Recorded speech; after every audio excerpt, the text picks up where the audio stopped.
Hello again. It's surprisingly mild to the point of almost balmy today, a few days before Christmas and a few days before, well, right before the solstice, which is kind of interesting and a nice pleasant change from the cold weather we had last week.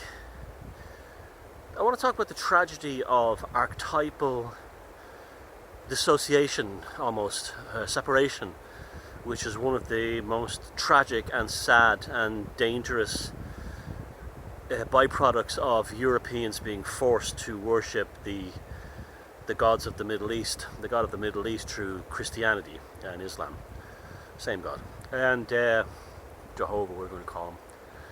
And the great tragedy of this is that archetypes, which should be central to our subconscious mind, the subconscious lives, have been taken from us. Now, a classic, a quick, easy one would be this idea that developed in the 1950s and 60s, and I think it's a very good one. A belief among neo-pagans in England was that the Archangel Michael was almost certainly Odin. It was the Christianized version of Odin for Europe, because even the Christians understood, particularly the ones, the Celtic Christians, understood perfectly well that you weren't going to replace or remove these archetypal forces within everybody, and you still have to hang on to them somehow. So the need for a kind of a guardian all-father who wasn't the God in heaven, which you have all over Europe, from Lugh in Ireland, Valles and Urko, and Thor was Odin was replaced with the Archangel Michael as kind of the venerative,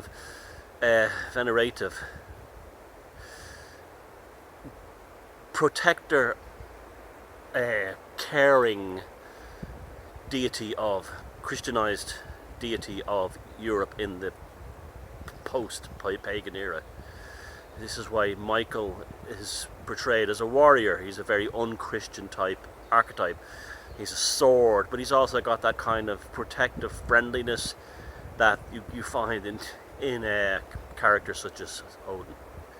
You see, this is what makes the European gods so very different than the god of the Middle East, is that they're accessible.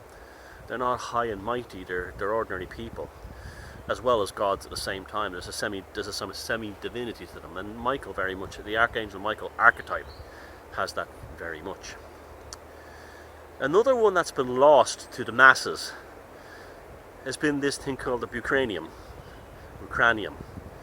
It's basically bull or cow or cattle veneration. Very, very central to Indo-European religions. Very central. You know yourself in India, the idea of the sacred cow. Well, that's changed. You see, Hinduism has become corrupted like any major religion. And in the early days of Hinduism, they did eat the cow. The cow was eaten. Just like the Druids in Ireland would kill the cow, drink its blood, and dream for prophecy after eating it. And this is common. The Bucranium, the Apollonian cults, the Bucranium, the head, you often see it on buildings. If you see my Occult Dublin documentary, I show you how the Freemasons, and they knew this stuff and they kept it for themselves, put Apollonian bullheads all over, directly from the Temple of Delphi, all over public buildings in Ireland, Britain, everywhere, America. That's why bullheads appear everywhere.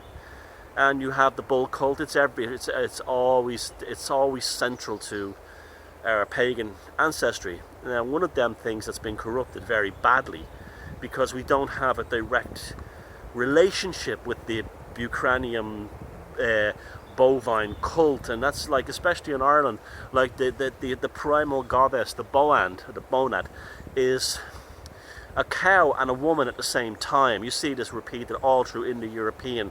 The idea of you'll have the female deity will also have teats like a cow. She's related to the cow. And the mother's milk, the cow's milk. This is why these vegans who go on about we shouldn't be drinking cow's milk. Well, there's a reason. There's not only a good reason why we do in terms of nutrition. It's of course the crap that gets taken out of like American dairy farms. I'm talking in Ireland we have real milk, okay, and there's no problem with drinking real milk here. And there's a spiritual aspect to it as well, as we're spiritually communicating with the bull cult. the ancient bull cults. And the Boand was the prima goddess of the ancient Irish. She is the Bow Valley, the Boyne Valley, and Newgrange, she's basically will be inseminated in the next few days during the solstice by the Dagda's shaft of semen coming down the passageway at Newgrange at the winter solstice sunrise. Now, the Bucranium cult is kept among the Freemasons. That's why they keep it, because they understand the power of that, this relation, this specific and powerful relationship that the human has. You have like Apis, in Egypt as well. This idea of the specific relationship between the human and the cow, the bovine and the person, and it's particularly it's central to the female mother goddess as well. Now, you talk to the average, say, person, Christian or a truther, and you mention Molech, and they go, oh, Molech, oh, Molech, oh. But who is the source for Molech, right? You see, this is where you've got to educate yourselves and stop listening to truth gurus and people who come from Bible Belt redneck Christian ideas, and listen to read and research. Molech, the only reason you fear and hate and have these negative images of Molech is primarily because of the Babylonian Talmud. Basically, Jews were held prisoner in Babylon, and their priest class, the rabbinical class, went mentally insane, and they started involving themselves in black magic. And that's where the Talmud came from. That's what Judaism is the best of all the three Semitic religions, because it has a black magic book, the Talmud, and has a white magic book, the Torah. And between the two of them, they're battling the archetypal forces of God. Of course, Christianity don't get any of this. Now, they tell it, but Molech was, what did they say about Molech? It was a giant statue, and they sacrificed a baby to the giant statue. Okay, babies. Well, that's all bullshit. This is all propaganda by these crazy rabbinical Talmudists who were held prisoner. It was like the Wicker Man. It's propaganda. It never existed. The baby was almost certainly a mother offering, probably based on the drinking of milk. And remember all the prohibitions were in the Talmud between dairy and things like that, and meat. This all plays into these kind of phobias as well. And so, every race who's ever been conquered or been oppressed will always write, mythological lies about the oppressors, and that was one of them. So Molech they weren't roasting the baby on Molech. It was a representation of an offering to this bull god. Molech was just the bovine god. It was not evil. It was not a god of... You see, when pagan people used the word sacrifice, they didn't literally always mean sacrificing an animal. A sacrifice could be sacrificing a prayer, sacrificing your dignity, sacrificing a grudge that you had against a person that had offended you or something. Sacrifices are very, very broad. When you were asked to make a sacrifice to the Roman emperor in the pagan world, the sacrifice could be merely helping a poor person or giving money to the sick. So there could be anything, as well as sacrificing a bull, or something like that. The sacrifice was long and broad and wide in the pagan traditions. And so what do we get? We get the golden calf. We get all this negative stuff about bovine. The Abrahamic religions have all this negative stuff about bovines. In fact, I can't even think of a positive bovine aspect to Christianity or Islam or Judaism. I can't think of one. Now, to see how deep it is, you go to somewhere like Sardinia, and you have these nuragis, which are these Bronze Age, they're very much like the Irish court cairn megalithic structure. Little Robin, come on, I hope he comes over. Megalithic. He's very interested in this stuff. So much for this being a barren wasteland. Here he comes. Hello. Maybe I'll come down closer. So he's really interested in. He's beautiful. He's really interested. Let me see if I can. Oh, he's singing his little heart. Let me see if I can show him to you. He flew over here to hear the lecture. See. Hello, Robin. Hello. Can you see him? I don't know. Hello. He came right over to hear me talking. There he goes. But anyway, back to the lecture. I always like interruptions like that because that's familiars. That's supposed to happen. Now, anyway, the Nuragis in Sardinia, and Sardinia is a very deep pagan bull cult they even have a major bull festival where people have giant horns like oxen and march through the street kind of like a Grampus type thing. And the Nuragis are shaped like the head of a skull looking down. But if you look at all the guidebooks, they reverse them, so the outline drawing is upside down. If they turn around, it's immediately a bull head, like a Texan steer. Even Texas has a Texan longhorn. Even that's a kind of a bull veneration thing in Texas. It's probably why I kind of like Texas.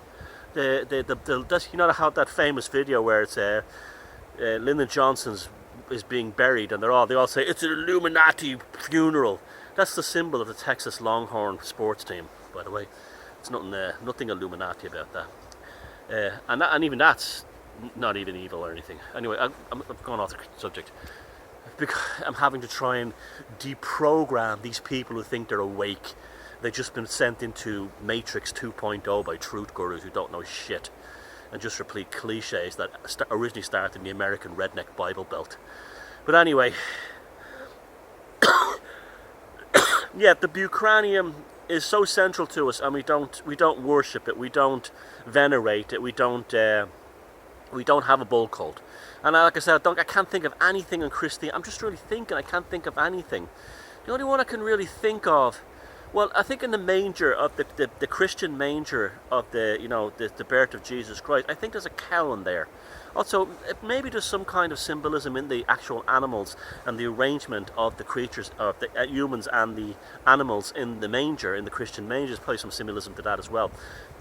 We digress. But anyway, yes, so that's why you hate Molech.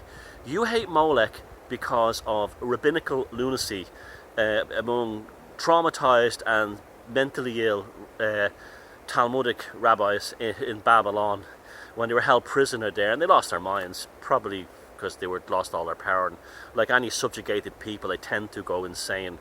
And so the whole thing of Molech being evil is completely 100% something that you was put into there, was invented just like the Wicker Man. It was no truth to it, it was propaganda just to put the enemy down, which is what all humans do. So reevaluate Molech and start venerating the bovine bull cult and drink milk and eat dairy, but not the American shit. I mean the decent stuff. You can get Kerrygold in America now. Bye.